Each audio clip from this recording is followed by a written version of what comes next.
All right. What is up, everybody? Keith, go over get a guy to 30. One across the Pistons Street. It is Thursday, October 21st. Browns versus the Broncos. And this is like one of those games that you go, this is why Thursday night football exists, because if it didn't, like, other than a Bronco and a Browns fan, who the hell would watch this game? So we'll jump right into it. Both teams are massively beat up. Hard to say that anybody's more beat up than the Browns, who will be without Baker Mayfield, who are without Nick Chubb, who are without Kareem Hunt, and are likely without OBJ. So easily 4 of their top 5 playmakers, depending on where you put Jarvis Landry in that list, who is also on IR but may return, in large part because Cleveland has nobody else. So just going to be, I don't want to say a disaster, because you can kind of make some builds and it's kind of fun, but man, it could be a tough watch. But anyhow, let's jump right into it. Like, subscribe, comment. It all really does help us continue to grow this channel. We really do appreciate you watching and your support. So let's just get into it. At the top, Teddy Bridgewater. He's also questionable. Looks like he's going to play.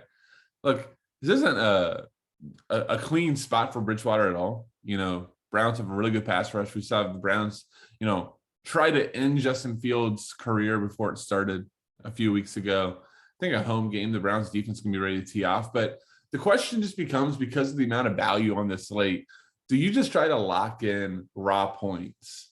And I think that in a lot of ways, especially cash games, this is a lock-in raw points. Just playing Teddy Bridgewater and playing Case Keenum, feeling dirty, wanting to take a shower after playing both, because you really don't want to. And in GPP, fading both quarterbacks very, very well may work out, or just playing one in kind of a stack situation. But again, in cash, I think Bridgewater, the fact that alone, that in the last 2 games, 49 and 38, we know the Broncos have no problem airing it out. It's just a volume and a raw play. I think Teddy Bridgewater, again, just with so many guys questionable in this game, and so many that you look at, you just go, ugh, am I playing him? I think that you just can't go ahead and lock the quarterback in. I actually am kind of high on Case Keenum here. Broncos defense really, really struggling the last few weeks. Case Keenum, while he's new to the team, he's not new to Stefanski. Had been with Stefanski in Minnesota when Case Keenum was really good. This is also a revenge game for Case Keenum versus the Broncos, who gave him a ton of money only to tell him to go the hell away shortly after. It'll be really nice. I'll like Case Keenum more if Jarvis Landry plays and he has that underneath safety valve option. But, I think Case Keenum could show up here. I think he's fine play. Again, I think almost everything I said about Bridgewater sticks with Case Keenum. You might want to take a shower. You might not feel great about it.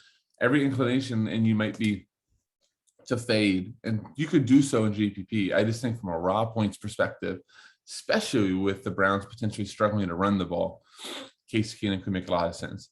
And just by default of the salary, I think Cortland Sutton, you just kind of plug and play. There is some openings on the outside against the Browns. Cortland Sutton has been awesome all year. One of the if you look at kind of some of these air yards models, he's near the top. He's just seeing huge target share, 25 targets the last 2 weeks. If you add the last 3 weeks in it, we're at 33, so 11 per game. He's catching a decent chunk of them too, 15 catches in the last 2 games. We know Cortland Sutton's athleticism is way up there. We didn't know after the injury how to come back, but he's looked awesome, 28 and 24 DK in the last 2 by way of default. And the fact that you're going to be able to fit almost any of these studs you want, I think Cortland Sutton's there. All right, now we skip down. And I'll just say this.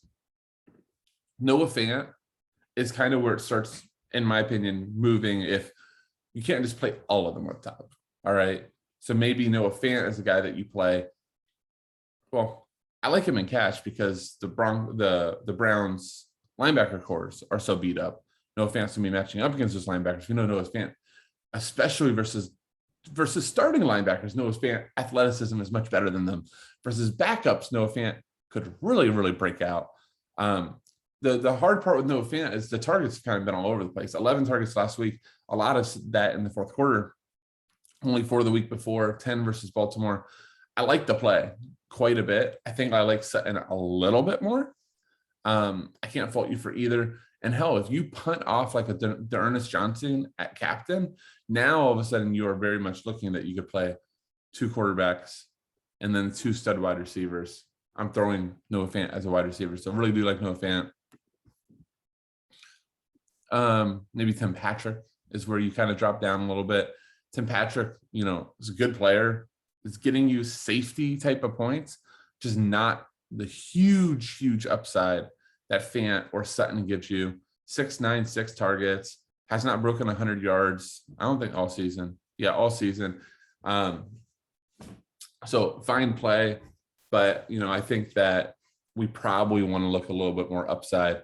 If you're up here trying to get to Fant or Sutton, makes more sense. The Broncos running backs to me are probably stay away. They're in very much of a split. If you have a lean on either one of them, whether it's Melvin Gordon or Javonte Williams, go for it. But I just don't think it's the spot. Browns have a good defensive line. So I think I'm going to stick Broncos on the pass catching realm. OBJ, even if he's limited, I don't really want a part of it. His efficiency hasn't been all that great either. I'm really looking at Jarvis Landry. It looks like there's a really good shot that he may play. We know Jarvis Landry is kind of a target monster especially if there's no OBJ, and a nice safety valve versus Case Keenum. So 6,600, I believe. Hey, I can get off the captain. 6,600, I think he makes a lot of sense. And then if Beckham and Landry are out, then Dominic People-Jones is probably just a lock at 6,400. 11 targets last 2 games. He'll be the de facto number 1 at that point. Dominic People-Jones is a very talented player from Michigan. We saw him break out the last 2 weeks in a lot of ways, 171 yards in those 2 games. So again, if he's going to be commanding, close to 8 to 10 looks, it's really hard to get away from him. I think the Browns tight ends is just a stay away situation. And Njoku, Hooper, and then even Hunter Bryant are getting looks. So just 3 of them. I know this is Showdown, right? So I just occurred to me, this is Showdown. So freaking Noah Fant probably goes off. We have to boost that up. Tight ends all over the place. Maybe the actual way to attack the Cleveland situation is if people are going to be playing Njoku and Hooper, then you play like Hunter Bryant and he gets the 1 catch for 6 yards and a TD. There you go. Felton, I think, is a really interesting play. He's going to get all the 3rd down work.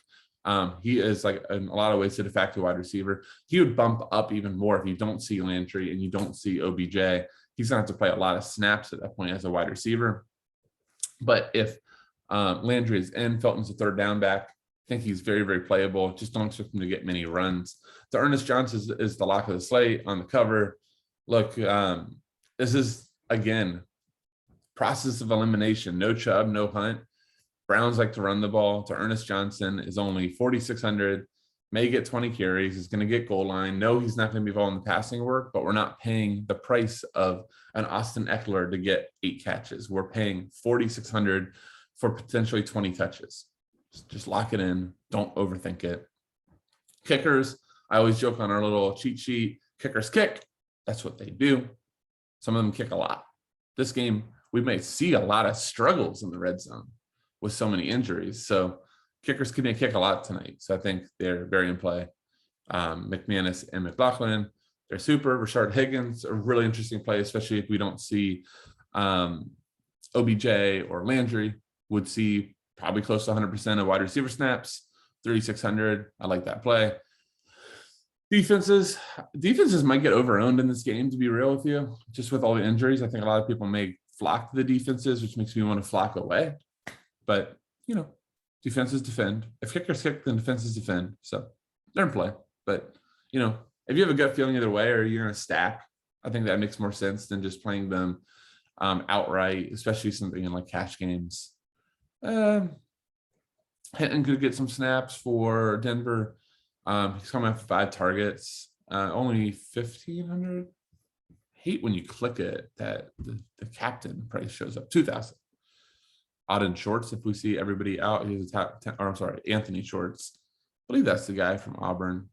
If that is, sorry that I can't remember, but if it is, he was talented, nice player. 3 targets last week.